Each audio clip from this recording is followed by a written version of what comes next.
Saskatchewan's Information and Privacy Commissioner is retiring after more than 10 years in that role. Ron Kruzeniski is perhaps one of the most well-known independent officers of the Saskatchewan legislature. And over that time in office, he has published more than 1,230 reports.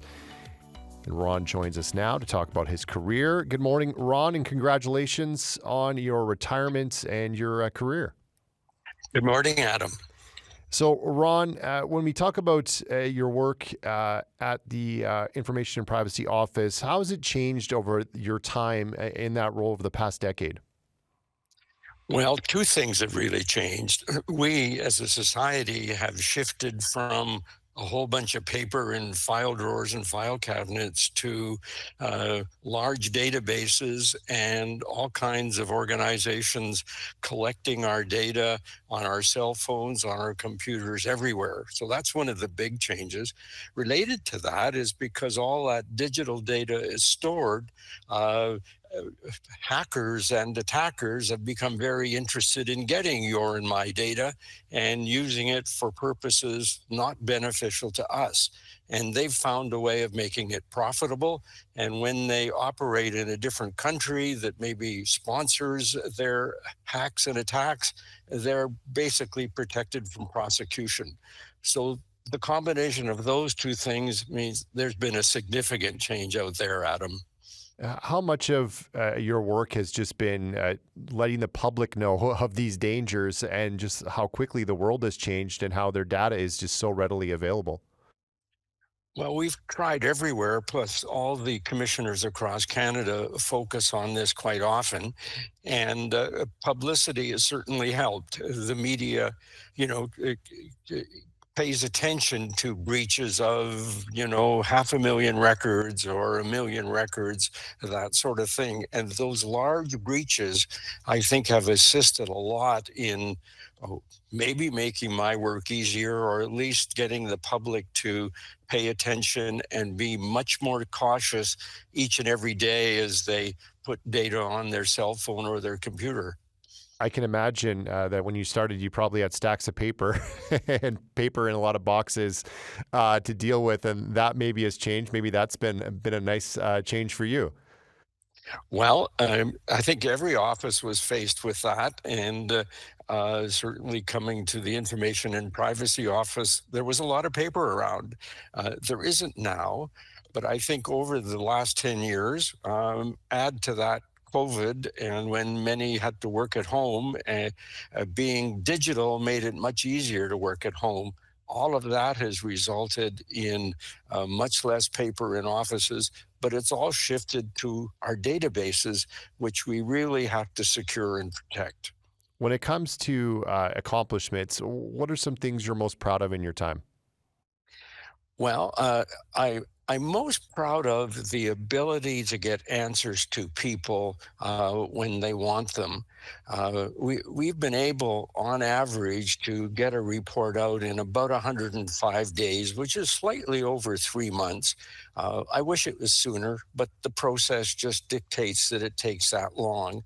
And I think it's really important for a public body, a municipality, a city, a ministry, when someone makes a request and then appeals to our office, that the answer gets out there as quickly as possible.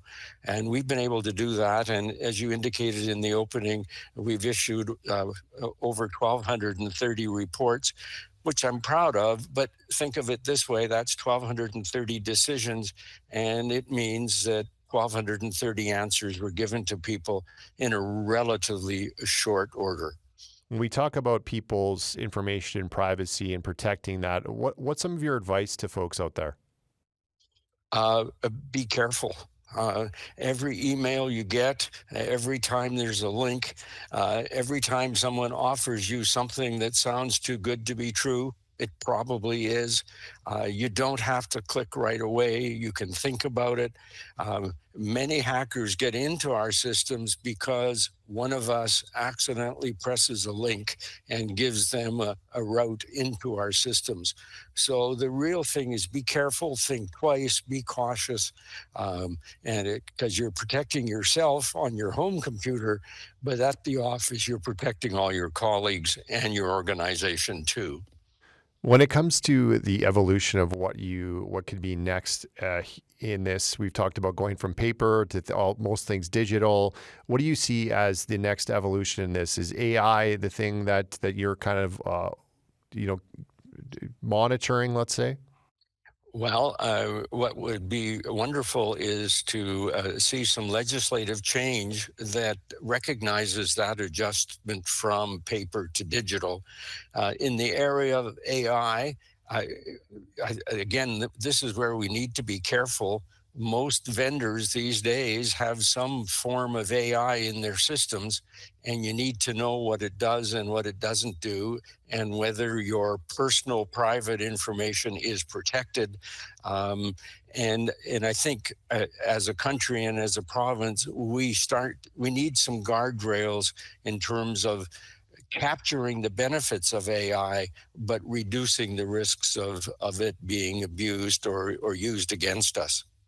Ron, when it comes to your work, you make a lot of recommendations to government. Not all of them are taken or accepted or put into place. What would you like to see government do? You mentioned there getting into the digital space, catching up with legislation. What are some things that you'd like to see the government take on? Well, certainly legislative reform is pretty important, and it's a significant piece of work when you embark upon it. Uh, uh, we were successful with the Ministry of Justice in 2018 to have a series of amendments, and those took hard work on the part of our office and in particular government. And I think it's time to sort of start that process now and build those guardrails for AI, how our institutions in the province use or not use AI, the powers you want to give to the Information and Privacy Office, all those sorts of things, the timelines within which people need to get their answers also needs to be dealt with. Newfoundland has some very specific timelines that helps them get their reports out quickly. And we just kind of need a review and a balanced consideration of what we need for the next couple of decades. And Ron, what's next for you? I don't anticipate that you'll be hanging out on a beach. You're probably going to be working a little bit, I'm sure. What's your plan? Well, I volunteered to be a pro bono lawyer. That's going to be interesting. And in a personal sense, on May 7th, my wife and I fly to Peru to visit our son. So that's going to be exciting. And I will not check out the Information and Privacy Commissioner in Peru. I'll leave him or her to do their work. Ron, thanks so much for doing this. All the best in your retirement, and congratulations again.